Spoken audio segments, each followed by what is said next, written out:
That jar of coffee in your cupboard right now, there's a very good chance it's not actually coffee. Not real coffee anyway. Every morning, millions of Irish people brew what they believe is pure roasted coffee beans.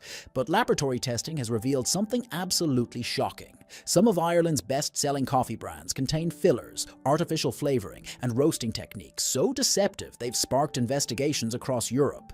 In a country that prides itself on quality food and drink, where we mock American instant coffee and pay €4 for a proper cappuccino, we're somehow tolerating supermarket brands selling us roasted grains, chicory, and chemical additives disguised as coffee. Today, we're exposing 7 coffee brands sold in every Tesco, SuperValu, and Dunnes across Ireland. This is the coffee truth they're hoping you never discover. Number 7. Kenco Millicano. Kenco markets Millicano as the best of both worlds. The convenience of instant with the taste of fresh coffee. The jar shows whole bean pieces mixed with instant coffee, and they charge €8.50 for 100 grams. That's premium pricing for what is essentially instant coffee with decoration. Here's what Kenco doesn't tell you. Those whole bean pieces aren't there for flavor. They're there for appearance. Independent testing shows the bean pieces contribute minimal flavor because they've been processed to the point of near flavorlessness. Kenco is owned by Jacobs Douwe Egberts, the same Dutch conglomerate that processes over 2 million tons of coffee annually. When you operate at that scale, coffee stops being a craft and becomes an industrial commodity. Consumer reviews describe Millicano as disappointing with a bitter aftertaste. One reviewer wrote that it tastes like instant coffee with crunchy bits. At €8.50 for 100 grams, you're being charged specialty coffee prices for instant coffee with props. Number 6. Maxwell House. Maxwell House has been around since 1892. The brand trades heavily on that heritage. The packaging shows a traditional coffee house, evoking images of quality and tradition. It's absolute rubbish. Maxwell House is manufactured by Jacobs Douwe Egberts using the lowest grade Robusta beans available. We're talking damaged beans, broken beans, beans that failed quality control for every other product line. These beans are roasted so dark they're essentially carbonized. Why? Because over-roasting masks defects. Burnt coffee all tastes the same. You can't detect mold, you can't taste rancidity, you can't identify the cheapness. It's all hidden under a layer of char. Maxwell House uses a process called steam treatment. The beans are exposed to high-pressure steam before roasting. This strips volatile aromatic compounds, making cheap coffee taste less terrible by removing the flavors that would reveal how cheap it actually is. The result is a product that tastes like burnt rubber with a vague coffee undertone. No complexity, no origin character, no nuance. Just bitter, harsh, one-dimensional darkness. At €5.99 for 200 grams, it seems like decent value until you realize you're drinking industrially processed coffee that's been stripped of everything that makes coffee worth drinking. Number 5. Nescafé Original. Nescafé is the biggest coffee brand on the planet, owned by Nestlé, the Swiss food giant with annual revenue over €100 billion. When you're that big, you don't compete on quality. You compete on price, availability, and marketing. Irish consumers pay €6 to €7 for 200 grams, believing they're getting something decent. They're not. Nescafé Original is spray-dried instant coffee made from commodity-grade beans.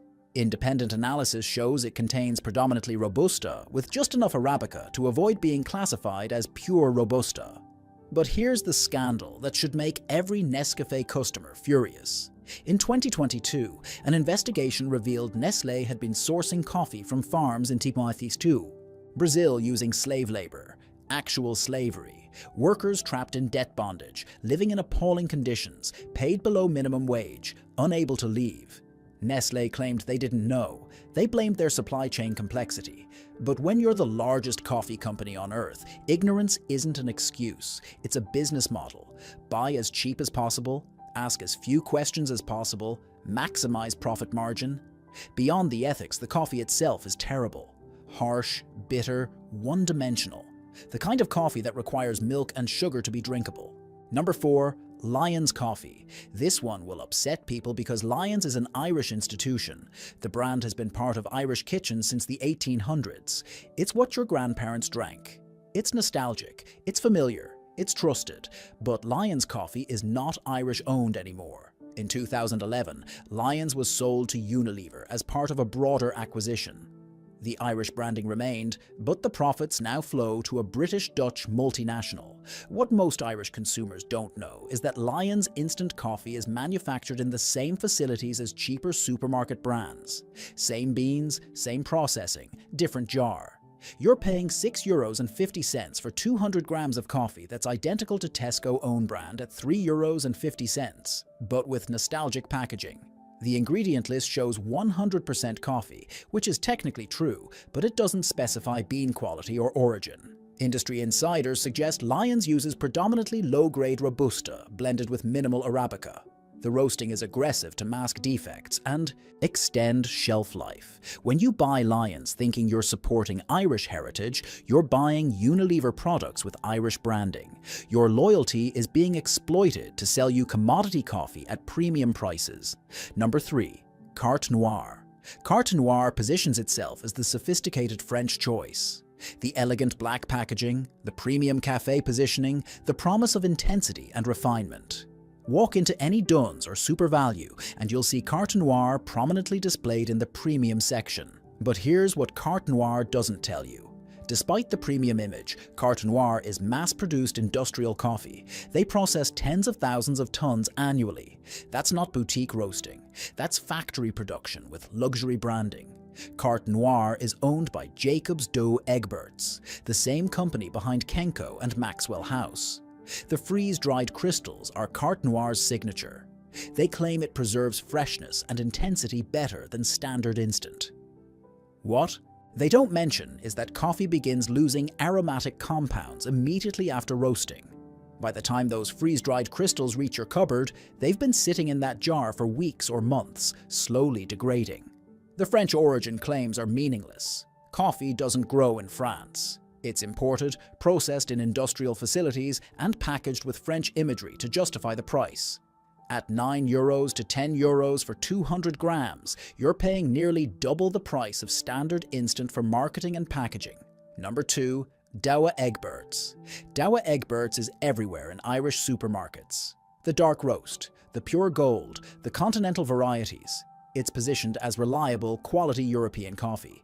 But Douwe Egberts represents everything wrong with supermarket coffee. The brand is owned by Jacobs Douwe Egberts. JDE owns Kenco, Maxwell House and Carte Noire in Ireland. They control nearly 40% of the Irish coffee market through multiple brands that create the illusion of choice while all coming from the same corporate source. Douwe Egberts Pure Gold is marketed as smooth and balanced. Independent analysis shows it contains predominantly Robusta, blended with commodity-grade Arabica. The gold label is marketing, not quality. What makes Douwe Egberts particularly problematic is the packaging. They use vacuum-sealed packaging that they claim locks in freshness. But pre-ground coffee loses aromatic compounds within days of grinding. Those vacuum packs could be 6 months old by the time you buy them. You're brewing stale coffee and calling it fresh because the marketing told you it was. Consumer reviews describe Douwe Egberts as harsh and bitter with a chemical aftertaste. At €7 to €8 for 200 grams, you're paying mid-range prices for bottom-tier coffee. Number 1. Robert Roberts. This is hands down the worst widely available coffee you can buy in Ireland. Robert Roberts has positioned itself as Ireland's luxury coffee brand. The gold packaging, the premium pricing, the heritage marketing about being Ireland's oldest coffee brand since 1839. Irish consumers pay €8 to €10 for 227 grams, believing they're getting something exceptional. They're not. Robert Roberts is owned by Bewley's, which is owned by Campbell Bewley Group, which is controlled by private equity. Your heritage Irish coffee is now owned by investment funds focused on maximizing returns, not quality. Here's what Robert Roberts definitely won't tell you. Their ground coffee is pre-ground and vacuum-packed, sitting in those bags for months before you buy it. By the time you brew it, you're drinking coffee that's been oxidizing and losing flavor for half a year. The whole beans are marginally better, but still commodity-grade Arabica blended with Robusta to cut costs. Independent testing reveals Robert Roberts uses aggressive roasting to mask defects and extend shelf life. The result is coffee that tastes burnt and bitter with no complexity. One reviewer described it as expensive charcoal water. Another wrote that they bought Robert Roberts as a treat and were genuinely shocked by how bad it tasted compared to cheaper brands. The marketing shows Irish heritage, family tradition, and premium quality. The reality is, private equity-owned industrial coffee with heritage branding to justify inflated prices. Here's what you need to understand about the Irish coffee industry. It's dominated by multinational corporations that acquired Irish brands and reformulated everything to maximize shelf life and minimize costs. The coffee your grandparents drank was freshly roasted and ground. Modern supermarket coffee has been industrially processed, pre-ground months ago, and packed with marketing promises the product can't deliver. All these instant coffees, ground bags and vacuum-sealed packages serve one purpose: profit. They extend shelf life so stores can stock more. They use commodity-grade beans to maximize margins. And they exploit heritage branding to charge premium prices for inferior products. If you want real coffee, buy whole beans from local Irish roasters. Grind them fresh before brewing. Support Irish businesses that actually care about quality. Your taste buds deserve better than burnt Robusta in a fancy jar. Next time you're in the coffee aisle, take an extra 30 seconds to read the label. Check who actually owns the brand. If this video opened your eyes to what's really in your coffee jar, hit that like button and share this with everyone who drinks coffee daily. Subscribe to the channel because I'm exposing more products ripping off Irish consumers. Drop a comment below telling me which coffee brand surprised you the most, and thanks for watching.